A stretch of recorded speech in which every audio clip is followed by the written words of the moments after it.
(2022년 9월 25일) 이정훈입니다. 지금 아침 9시 30분이 안 된 시각인데, 오늘 새벽에 북한이 동해로 탄도미사일을 쐈다고 합니다. 어떤 미사일인지 왜 쐈는지는 앞으로 분석이 나오겠죠. 10월 1일 국군의 날이 다가오니까 여러 가지로 군사적인 사건들이 일어나고 있습니다. 미국의 원자력 추진 항공모함이 부산항에 들어온다고 하니까 거기에 맞불을 놓으려고 북한이 미사일을 쏜 건가요? 네.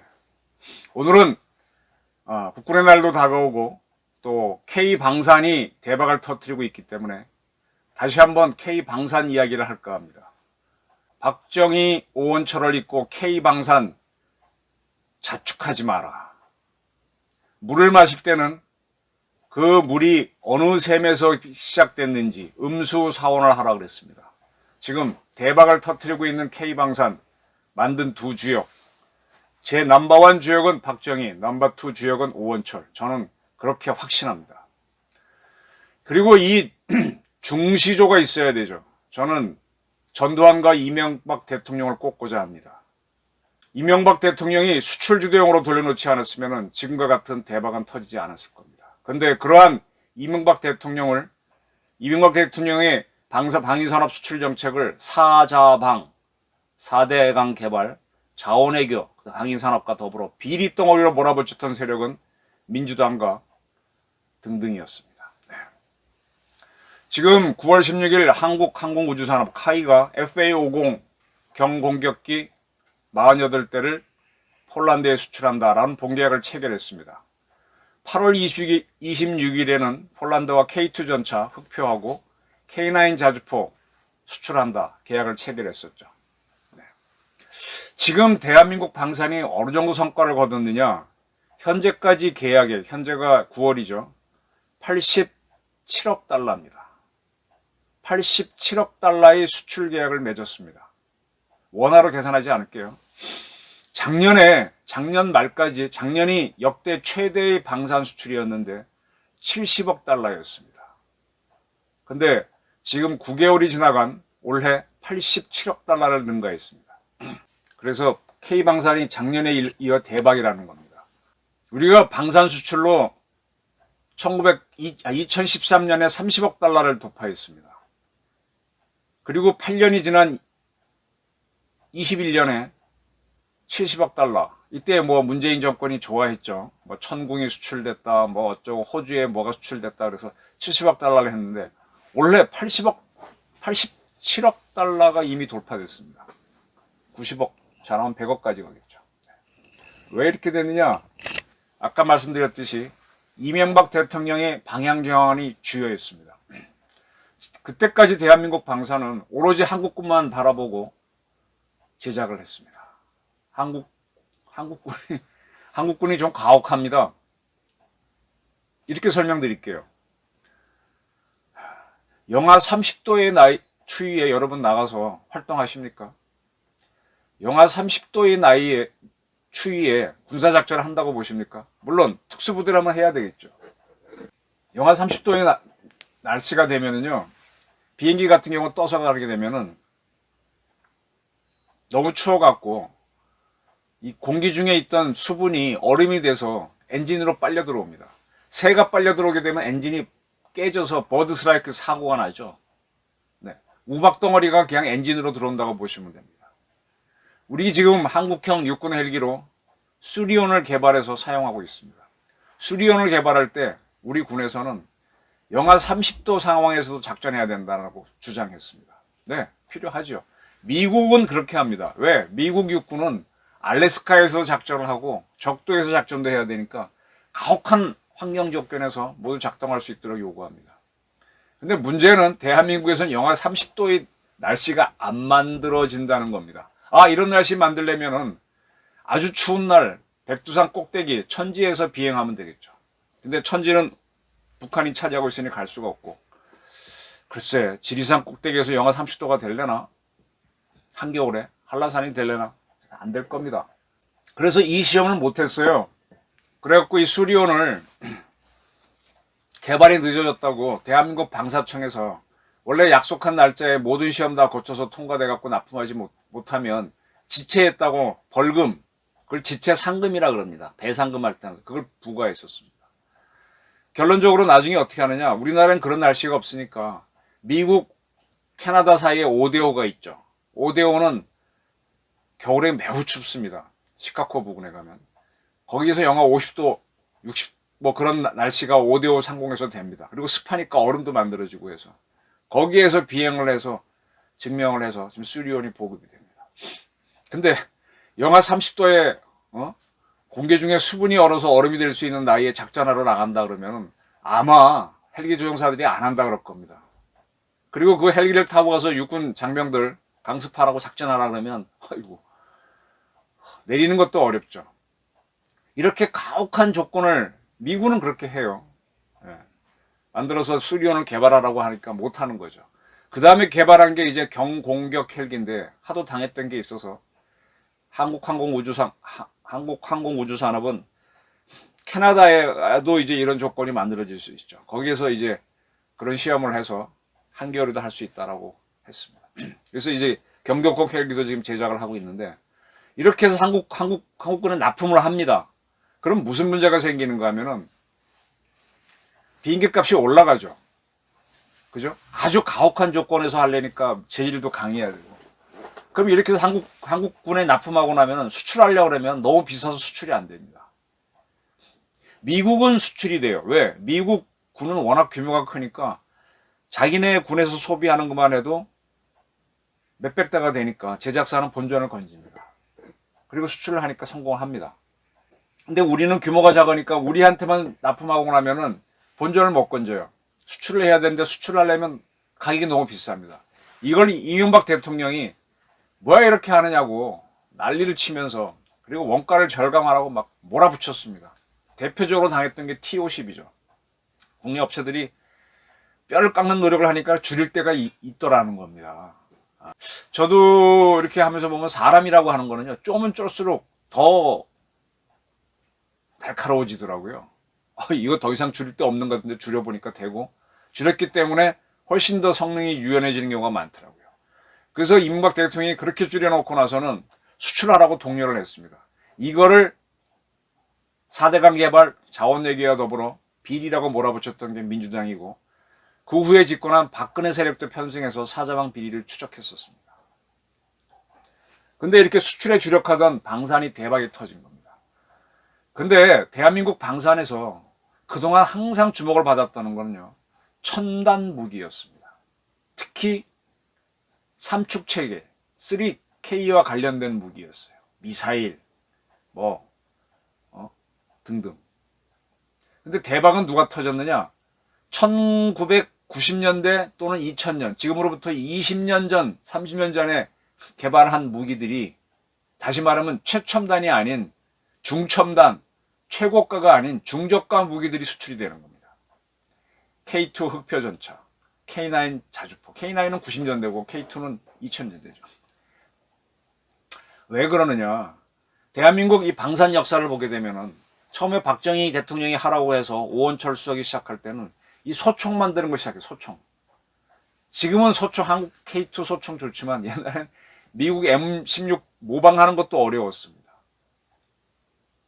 가장 보편적인 무기부터 만들었죠. 그 다음에 그게 이제 총에서 야포로 가다가, 그게 기동 무기로 가다가, 그 다음에 함정으로 가다가, 비행기로 가다가, 이렇게 된 거죠. 그럼 기동 무기는 육군 같은 경우 소총은 다 보급되고, 그 다음에 이제 자주포하고 장갑차하고 전차인데, 이거를 한 거죠. 다행히 그때 현대가 자동차 산업을 하니까 해볼 수가 있었죠. 그래서 이게 고급 기술까지는 아니잖아요. 이걸 만들었습니다. 만들어 놨는데 아까 말씀드린 대로 우리 한국군의 조건이 하도 가혹해서 열심히 그걸 따라가다 보니까 이게 세계적인 수준이 됐어요. 처음에 K1 전차 나왔을 때만 해도 88 전차는 미국 전차를 모방한 거에 그쳤는데, 이게 K2 흑표로 가면서는 세계 최첨단을 경쟁하게 되는 거죠. 그리고 어찌됐든 한국 육군도 규모가 작진 않으니까 여기에 보급하다 보니까 엄격한 조건인데 물량도 있다 보니까 살아남았고, 그리고 이제 수출을 이명박 정부에서 하려니까는 쓸데없는 거를 깎아갔죠. 옛날에 LIG 넥슨의 이효구 회장이 계셨어요. 제가 그분을 좋아해서 가끔 이렇게 뵀는데 그런 얘기 하시더라고요. 그때 LIG 넥슨이 해성인가 뭔가 하나 대한 미사일을 제작했을 겁니다. 우리 군에 납품하고. 근데 우리 해군이 뭐 얼마나 큰 군입니까? 많이 사지도 않죠. 사고 난 다음에 팔고 난 다음에 이제 수출을 해야 그 라인이 유지가 되는데 남미 어떤 국가에 가서 팔려고 애를 썼대요. 근데 그 나라는 자연 조건이 우리랑 다르죠. 그리고 우리 게 비싸다는 게 문제였어요. 그래서 아이디어를 낸 게 엔진을 교체하라. 뭘 교체합니까? 물었더니 저한테 그래. 야, 비행기는 한번 비행했다가 내리면 기름 넣고 또 뜨고 또 뜨고 해야 되니까 엔진이 수십 번 수백 번 사용해야죠. 수만 번 사용해야 되지. 근데 미사일은 한번 날아가서 탁 터지면 다 터지면 엔진도 끝이잖아. 근데 엔진에 그렇게 좋은 거 쓸 필요 있어? 그리고 그 엔진에 들어가는 연료를 한국은 뭐 공해 뭐 어쩌고 갖고 최첨단 기름을 쓰게 하는데 가난한 나라에서는 좀 시커먼 연기 나오면 어때? 정만 잡으면 되지. 그래서 엔진을 교체했습니다. 이 날아가는 거에 있어서의 엔진 비용이 상당히 비싼 건 아시죠?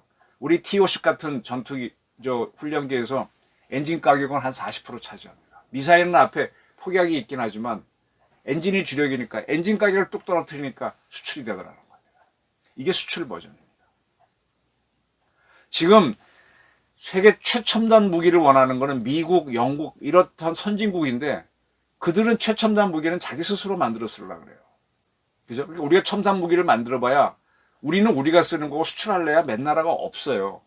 근데 중저가 무기 이런 거는 뭐 중진국들이나 개발도상국들이 원하는데 걔네들은 만들지 못하고 근데 걔네들은 돈이 없으니까 싼 걸 원합니다. 근데 영국, 미국, 한국 등은 아주 그런 미들테크 무기도 고급 사양으로 만들어 놓으니까 수출이 걔네들이 못 사잖아요. 이걸 뚝 떨어뜨리니까 수출이 되더라는 거예요. 자, 이게 바로 이명박의 성공이죠. 우리 T-50 훈련기는 제가 그 개발사를 썼다고 책으로 냈다고 말씀드렸는데 그게 동급의 전투기를 염두에 두고 만든 거라서 너무 비싸게 만들었습니다. 잘 만들었죠. 그래서 세계 훈련기 시장에서 실패합니다. UAE 경쟁에서 이탈리아 아에로마키의 M348에 지고 또 그 기종을 변형한 걸 갖고 또 미국에서 또 집니다. 너무 비싸죠. 그 이탈리아 아에로마키는 그냥 훈련기 버전으로 만드는 거예요. 자, 여러분 자동차 운전 배울 때 제가 운전 배울 때는 자동차 그 운전석에 있는 창문 있죠. 요즘은 버튼 누르면 쭉 올라가고 내리지만 옛날에 이렇게 돌려서 올렸어요. 근데 자동차 운전을 배우는 사람 입장에서는 그 창문 버튼 탁 누르면 올라가고 내려가고 뭐 그런 게 필요합니까? 트렁크들 뭐 자동 감지시석 있어갖고 내리고 닫히고 하는 게 필요하나요? 그냥 운전만 배우면 되잖아요. 그죠? 시트에 열선이 깔려 있고 뭐 의자가 뒤로 쭉쭉 왔다 갔다 하고 음악이 나샬러 이럴 필요 없지 않습니까? T-50은 그렇게 만든 거예요. 전투기를 염두에 두다 보니까. 근데 아에로마키는 훈련만 배운다. 그러니까 뭐 바깥에 도장도 최고급 도장을 안 칠하고 가격이 뚝 떨어지죠. 그럼 우리도 떨어뜨리면 된다 그러는데 이게 비행기는 하나의 덩어리지 않습니까? 다 안에 집어넣은 거를 가격들을 때리면 다 뜯어내 갖고 새로 설계를 해야 되니까 못하는 거죠. 그래서 T-50이 수출에 성공하지 못합니다. 고가라서. 자, 이런 걸 하면서 우리도 깨달은 겁니다. 지금 한국 방사는 우리 육군의 가혹한 조건을 맞췄던 K2, K9이 중저가 수출용으로 변형시키면서 된 거고, 두 번째는 운입니다. 저는 아주 운을 굉장히 보는데, 운 좋은 놈 못 당하잖아요. 지금 윤석열 대통령이 운이 굉장히 좋잖아요. 대통령이 된 것 자체도 운이고, 뭐 지금도 보게 되면 뭐 설렁설렁 돌파하는 거 보면 참 운이 좋습니다. 왜 그러느냐? 지금 세계적으로 지금 우크라이나 전쟁이 상당히 큰데, 그 영향이 큰데, 지금 제가 이 방송에서 말씀드렸듯이 미국이 계속해서 나토 회원국들한테 회원국 국방비를 GDP 대비 2%로 올려라 그랬는데 안 올리고 있잖아요. 가장 강력한 국가인 독일조차도 90년대에는 1.5%까지 떨어뜨렸는데 다 올리고 있습니다. 그러니까 이제 무기가 필요한데 자국에서 생산해서 자기한테 무기를 공급합니다. 영국, 독일, 프랑스 이런 나라. 폴란드는요, 지금 자기네 무기를 우크라이나에 공급했습니다. 그리고 나토 국가로부터 한 2조 원 그 지원을 받았어요. 그리고 그리고 자기네 국방 예산도 3%까지 올리고 있고 앞으로 5%까지 올린답니다. 그럼 무기가 사야 되는데 이게 럭키한 겁니다. 자, 이런 걸 계기로 우리는 지금 이제 가격을 계속 떨어뜨려야 돼요. 저는 가격 높은 무기는 성공 못 한다고. 저도 뭐 할 때 보면 역시 가격입니다. 성능이 아니라 가격입니다. 제가 KF-21에 대해서 이 높은 가격을 어떻게 풀어갈래? 계속 한국 카이에다 질문하는 게 그겁니다. T-57패를 보면서도 비싼 걸로 갔거든요. 사실은 카이는 비싸게 안 가려고 길을 썼는데 공군에서 압박을 넣어서 간 거죠. 공군은 싹 빠질 겁니다. 일본 같은 경우도 F2 전투기 개발할 때 항공자위대 요구 때문에 비싸게 갔다가 미쓰비시가 일본 항공자위대도 다 안 사주니까 나중에 애를 먹었죠. 대만의 IDF도 그랬었고 대만 공군 요구 따라가다가 아주 애를 먹었죠. 수출을 해야만 이게 살아남고 뭐니 해도 생존입니다. 자, 이렇게 한국 방산이 왔습니다. 이러한 방위산업을 진흥하기 위해서 한국 방위산업학회라고 하는 조직이 운영되고 있습니다. 저도 여기에 오래전부터 관여를 하고 있고요. 이 방위산업학회에서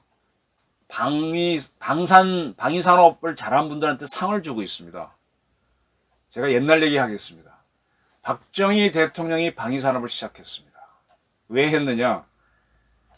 닉슨 대통령이 미국에서 집권하고 난 다음에 닉슨 대통령이 중국을 잘 알아요. 중국을 좀 친하게 할 의도가 있었죠. 그래서 그 당시엔 냉전이 치열했습니다. 60년대 후반에 우리가 울진 사태를 당하고 뭐 1.12 사태를 당하고 아주 냉전이 치열했어요. 그 닉슨 정부에서는 소련을 붕괴시키겠다는 마음을 먹고 공산권의 양대축인 중국과 이간시키기 위해서 중국에 접근합니다.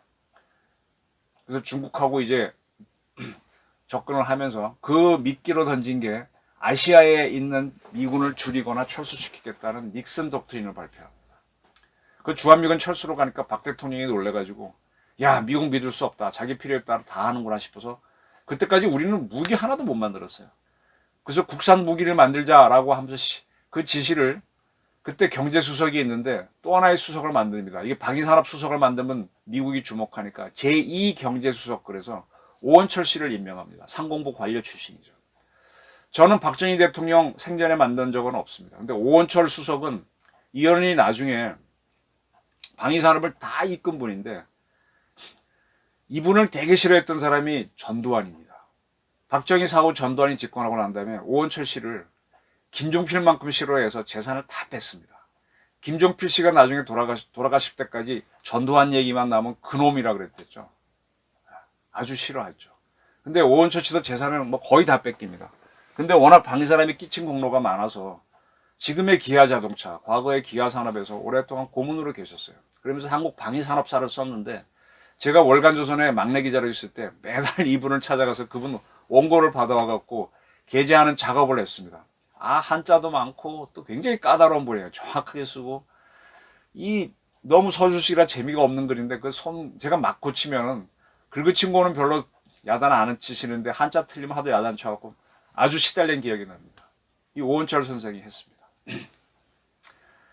자, 문재인 정권이 집권한 2017년은 박정희 대통령 탄생 100주년이었습니다. 그때 제가 방위산업학회에서 최우석 회장께서 들어와서 활동하라고 해서 활동도 했고 또 그리고 저는 어느 업체에 속한 사람이 아니니까 방위산업 상을 주는 심사위원을 하라고 했습니다. 그때 제가 두 가지 제의를 했어요. 그때 뭐 방산인상인가 해갖고 기술상 뭐 이런 게 있었는데 뭐 그냥 그랬어요.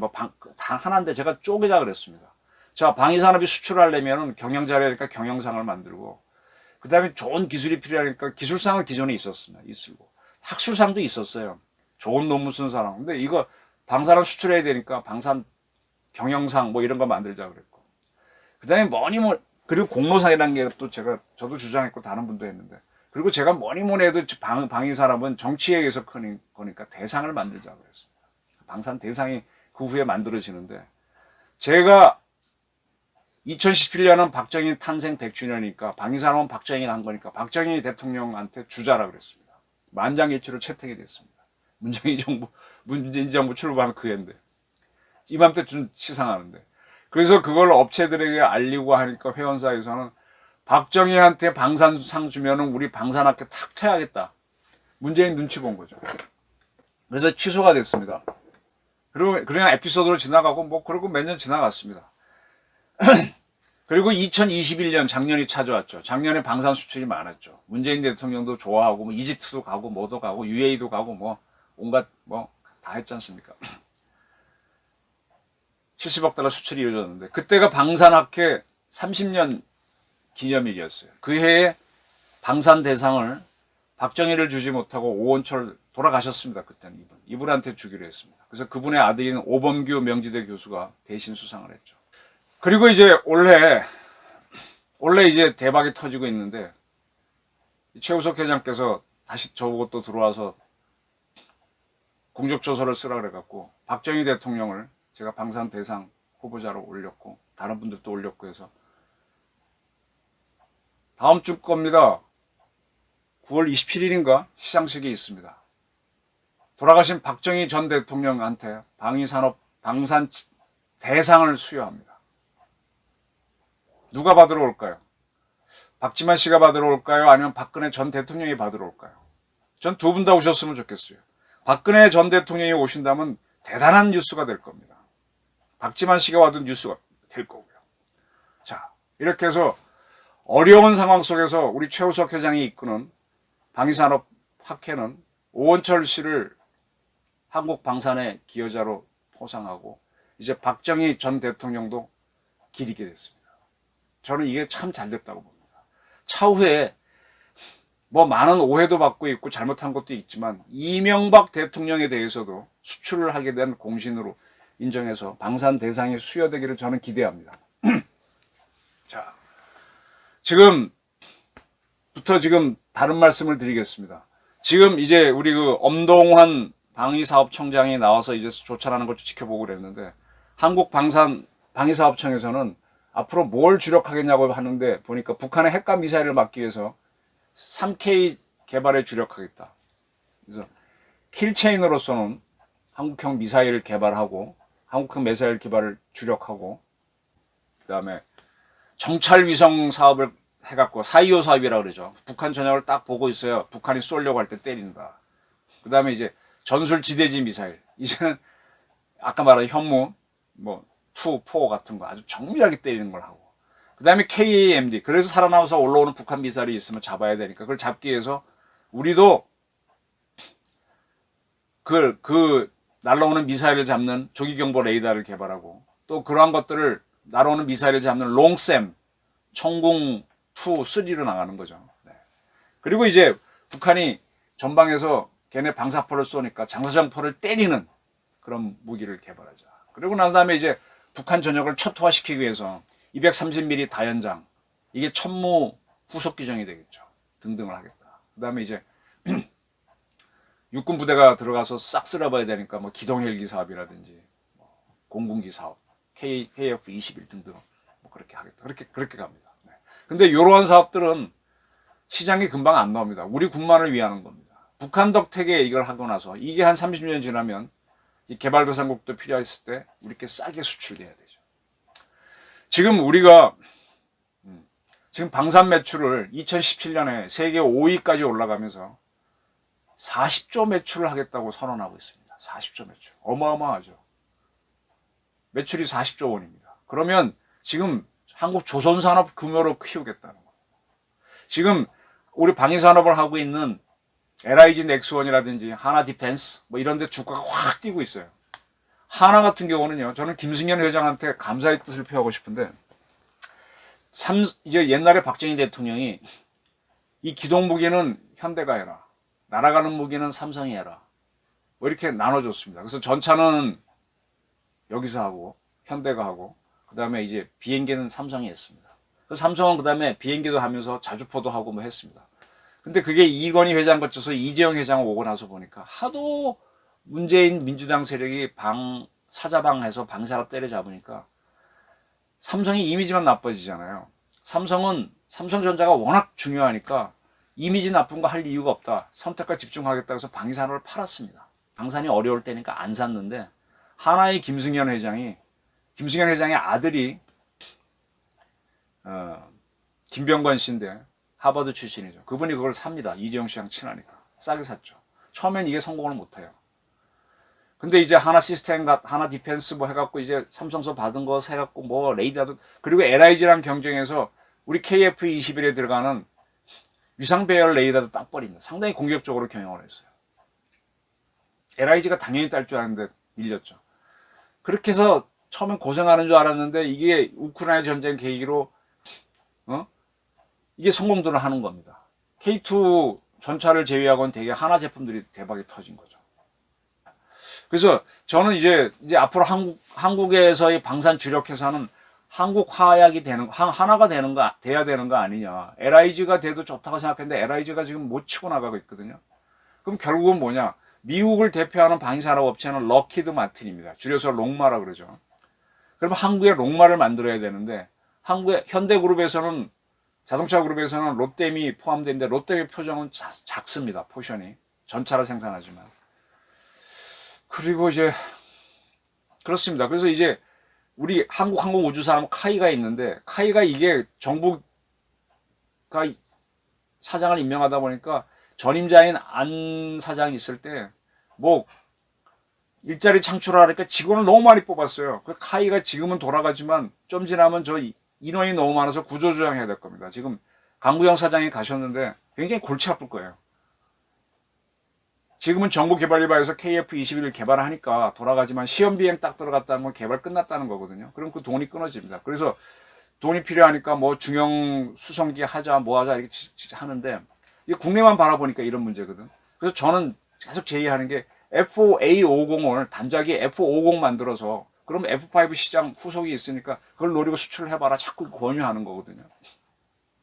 지금 이제 카이가 좀 힘들어질 수 있습니다. 그래서 수출을 해야 되니까 F5 만들어야 되고. 그래서 지금 결론적으로 카이 민영화 얘기가 나오는데 이걸 하나에서 인수를 해서 가면 어떻겠나. 현대도 좋고 LIG도 좋지만 하나가 워낙 열심히 하니까. 그렇게 해서 한국의 롱마 방위산업업체를 지정을 해서 끌고 나가는 것도 하나의 방법이 될 겁니다. 자, 한국 방위산업이 여러 가지 우여곡절을 겪으면서 특히 민주당 주사파의 공격을 받으면서 이까지 왔습니다. 근데 이렇게 한국 방산이 대박을 터지는 거는 운도 있었고 뭐 여러 가지 이유가 있지만 역시 박정희와 오원철이 시작한 게 컸습니다. 박정희와 오원철을 한국 방산학회에서 대상을 드리면서 고맙다는 의사표시를 합니다. 박정희와 오원철을 잊지 말고 한국 방산을 이끌어 갔으면 합니다. 한국 방산은 조만간 40조 매출을 노리는데 이거는 현재의 한국 조선업 매출과 비슷한 규모입니다. 한국 조선업이 지금 30조 매출 정도 되죠. 이렇게까지 클 줄은 아무도 몰랐어요. 문재인 정권이 그렇게 방산 때려잡아 놓고 나중에 방산 수출을 가지고 호주도 방문하고 이집트도 UAE도 가길래 참 제주는 누가 넣고 돈은 누가 챙긴다 그러는데 이제 보수 정권에 와서 진짜 방산을 확 키웠으면 합니다. 그래서 앞으로는 방산학회에서도 방산 대상을 박정희 방산 대상 이렇게 임명해서 수여를 하면 어떨까 하는 제의도 해봅니다. 27일일 겁니다.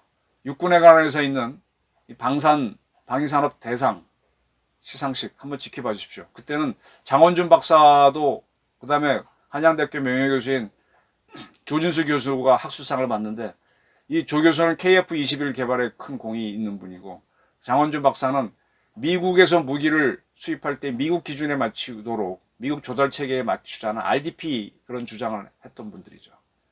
네. 이렇게 해서 한국 방산이 쭉쭉 크고 있습니다. 우리 한국 방산이 더 잘 나갈 수 있도록 음수사원을 하면서 박정희와 오원철을 기렸으면 합니다. 경청해 주셔서 감사합니다.